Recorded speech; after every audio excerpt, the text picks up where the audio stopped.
Kota Medan akan menyampaikan penyuluhan tentang TBC. Apakah ibu-ibu sekalian sudah pernah mendengar namanya TBC? Ya, Bu. Baik ibu-ibu, di sini saya akan menerangkan masalah TBC. TBC biasanya disebut juga dengan tuberkulosis. Apakah di antara ibu-ibu ada yang mengerti apa itu TBC? Belum, Bu. Baik ya Bu. TBC, apa itu tuberkulosis? Tuberkulosis atau TBC adalah penyakit menular yang disebabkan oleh bakteri mikrobakteri tuberkulosis. Tuberkulosis di masyarakat biasa dikenal dengan sebutan TBC, paru-paru basah, flek paru dan lain-lain. TBC bukan penyakit keturunan atau guna-guna. TBC terutama menyerang paru, tetapi bisa juga mengenai organ tubuh lain seperti selaput otak, usus, kelenjar getah bening, ginjal, tulang dan kulit. Saat ini TBC masih menjadi masalah kesehatan yang penting di Indonesia. Jumlah pasien TBC di Indonesia termasuk yang terbanyak di dunia. Bagaimana cara penularan TBC? TBC ditularkan dari udara melalui percikan air ludah pada saat berbicara, bersin atau bersin tanpa menutup mulut dan hidung. TBC tidak menular melalui perlengkapan sehari-hari. Bagaimana cara penularan TBC? TBC ditularkan lewat udara dari pasien TBC ke orang yang berada di sekitarnya melalui percikan air ludah pasien pada saat berbicara, batuk atau bersin tanpa menutup mulut dan hidung atau tanpa menggunakan masker.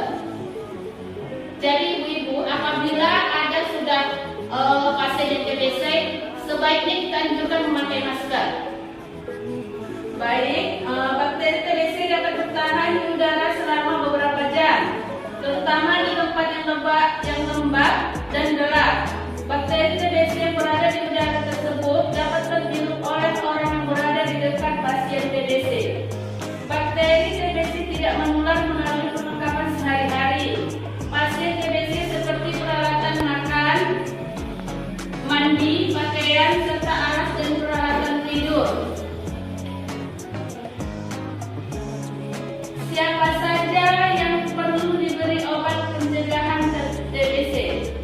Syarat diberikan terapi pencegahan TBC adalah tidak sakit TBC. Jika sakit TBC, orang tersebut harus diberi obat anti TBC, bukan obat pencegahan. TPT diberikan pada orang yang tidak sakit TBC dan mempunyai salah satu atau lebih kondisi di bawah ini. Yang pertama, kontak serumah.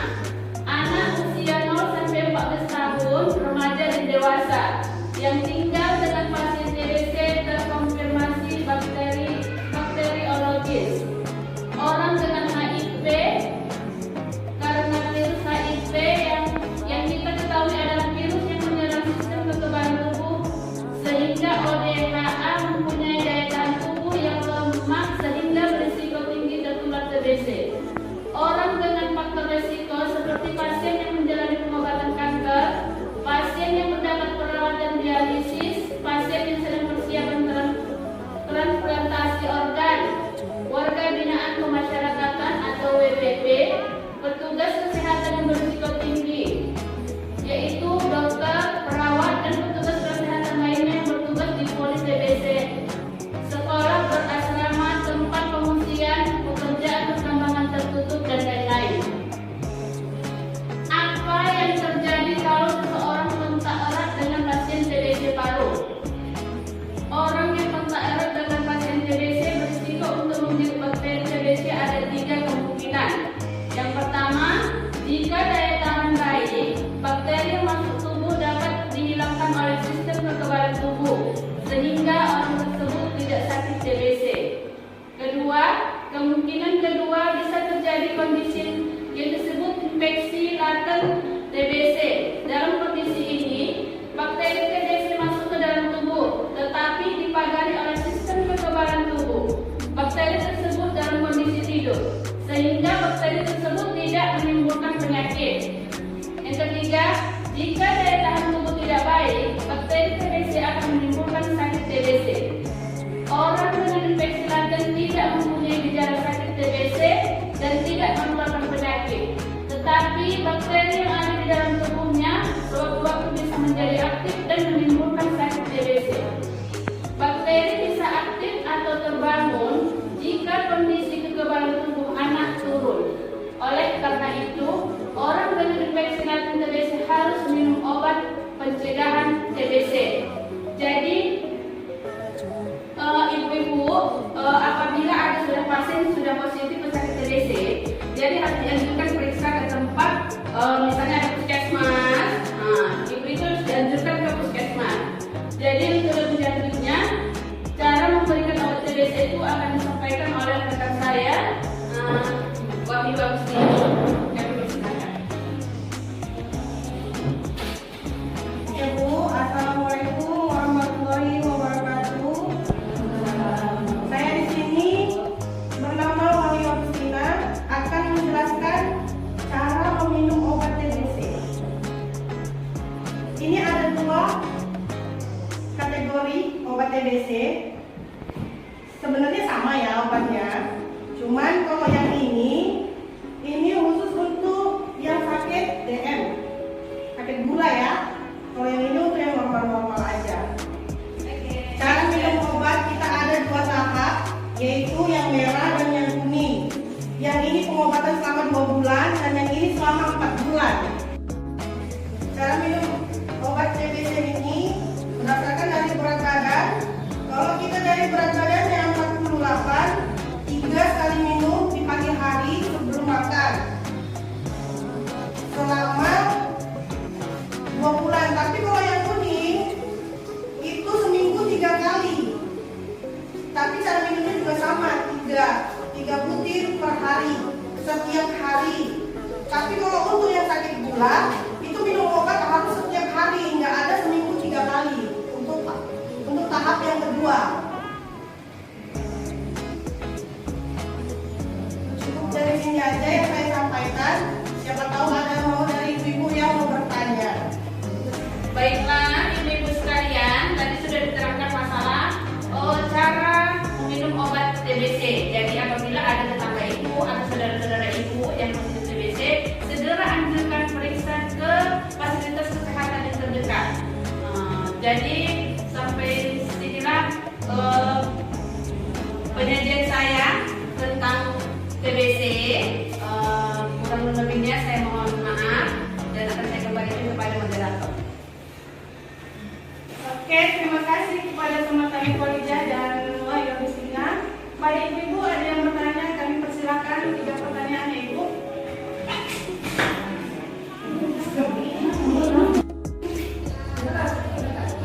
Sudah, masukin. Ibu, saya bertanya, Ya, dan persilakan bu. saya mau bertanya, apa penyebab utama dari penyakit TBC ibu? Penjelasannya. Oke. Jadi pertanyaannya, penyebab utama tuberkulosis ya kan bu? Penyebab utamanya yaitu bakteri Mycobacterium tuberculosis. Penyakit ini menyerang paru dan dapat memengaruhi organ tubuh lainnya. Selain itu, ada faktor lain yang dapat meningkatkan resiko pada terkena penyakit paru, yaitu gaya hidup yang tidak sehat sehingga sistem imun melemah.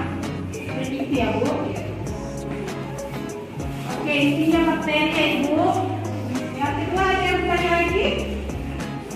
Ibu saya bahkan saya ingin bertanya apa saja gejala pada tuberkulosis itu. Gejala ya bu ya.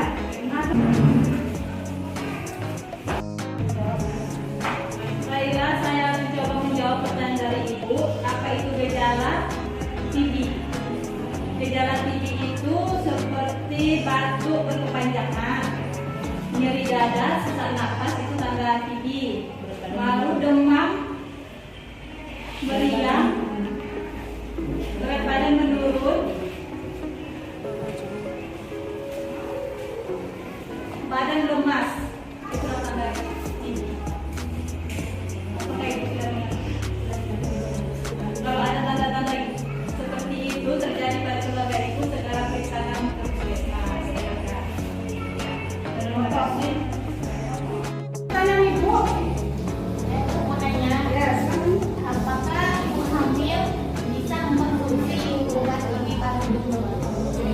yang nggak bisa jawab semua?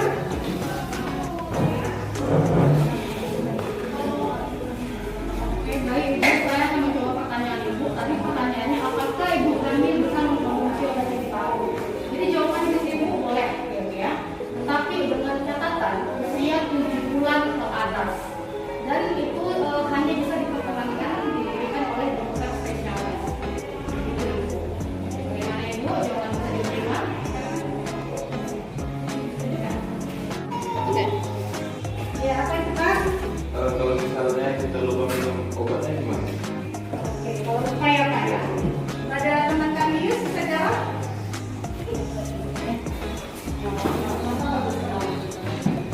Saya akan coba menjawab pertanyaan dari Bapak Putra. Tadi pertanyaannya di sini Bapak mempertanyakan bahwasannya kalau lupa minum obat ya Pak? Iya. Di sini kan kalau dia lupanya hanya 1 hari, besok bisa dilanjut minumkan. Tapi kalau dia sampai 1 minggu dia lupanya, itu harus diulang dari awal. Kira-kira udah jelas Bapak Putra? Udah.